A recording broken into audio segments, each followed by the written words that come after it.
Bon, mes chers, imaginez un peu.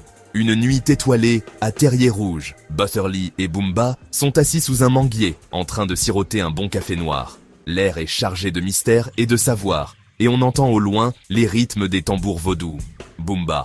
Tu sais, Butterly, beaucoup de gens considèrent encore le vaudou comme une simple superstition, mais ils ignorent complètement son aspect scientifique. Butterly. Exactement, Boomba. En réalité, le vaudou est basé sur une connaissance profonde de la nature, de la psychologie humaine, et même des propriétés chimiques des plantes. Prenons l'exemple de la zombification.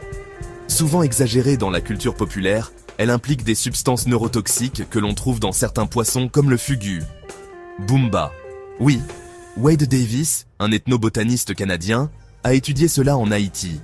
Il a découvert que la poudre zombie contient de la tétrodotoxine, un poison qui ralentit le métabolisme au point de donner l'illusion de la mort. Mais ce n'est pas tout. Les Ungans et les Bokor sont de véritables pharmaciens traditionnels. Ils connaissent les effets de plantes comme le tcha-tcha, le corosol ou le mapou sur le corps humain. Butterly, et n'oublions pas le rôle du vaudou en psychologie. Jean Price-Mars, dans Ainsi parla l'oncle, montre comment le vaudou agit comme une forme de thérapie. Quand une personne est prise par un LWA, cela lui permet d'exprimer des angoisses ou des traumatismes qu'elle ne pourrait pas verbaliser autrement. C'est une catharsis, une thérapie symbolique où le corps devient le langage de l'inconscient. Boomba. Même en neurosciences, on voit que les rituels vaudous induisent des états modifiés de conscience, des états de transe, qui peuvent être mesurés scientifiquement. Quand un Unsi danse au rythme du tambour, son cerveau passe à des fréquences similaires à celles observées en méditation profonde ou en hypnose. Cela prouve que ces pratiques ont un effet direct sur la conscience humaine. Butterly. D'ailleurs, Laënnec Urbon a bien montré que le vaudou est une véritable science sociale en Haïti. Il régule la vie communautaire, maintient l'équilibre spirituel et sert même de système judiciaire parallèle. Certains conflits en milieu rural ne sont pas réglés par les tribunaux, mais par des conseils de Ungan qui appliquent une justice traditionnelle. Boomba, c'est vrai. Et n'oublions pas la physique du son dans le vaudou. Les rythmes des tambours ne sont pas aléatoires. Ils suivent des structures bien définies qui influencent les ondes cérébrales des participants. Des études en musicothérapie ont montré que certaines fréquences sonores peuvent induire la relaxation ou l'excitation. En gros, le vaudou maîtrise ses effets depuis des siècles, bien avant que la science occidentale ne les comprenne.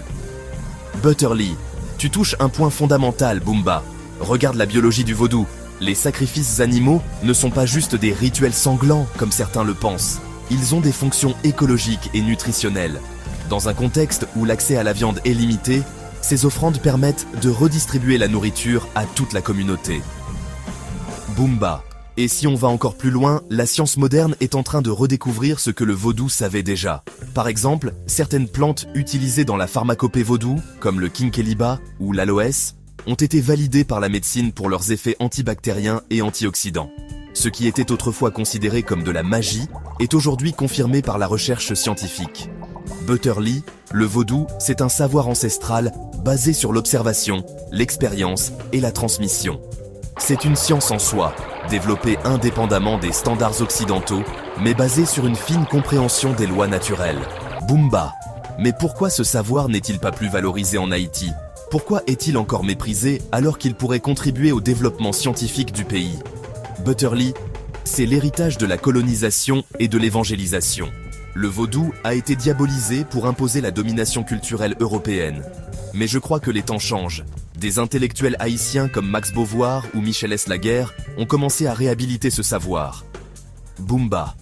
Oui, mais il faut aller plus loin. Pourquoi ne pas créer un centre d'études vaudou et sciences? On pourrait mener des recherches en ethnopharmacologie, en neurosciences et même en sociologie des rituels. Butterly. Ce serait révolutionnaire. Imagine un laboratoire où biologistes, psychologues et Ungan travaillent ensemble pour explorer les mystères du vaudou. Ce savoir ancestral pourrait offrir des solutions aux défis modernes d'Haïti. Boomba. Alors lançons le projet. On a déjà la passion et les connaissances. Il nous manque juste la structure et le financement. Butterly. Tu sais quoi? Je vais écrire un article sur ce sujet pour sensibiliser les jeunes à la richesse scientifique du vaudou. Peut-être qu'un jour, on aura notre propre institut de recherche vaudou et sciences en Haïti. La scène se fond dans la nuit qui s'épaissit. Le chant des grillons se mêle au tambour lointain, et Butterly et Boomba savent qu'ils viennent d'ouvrir la porte d'un nouveau champ de savoir.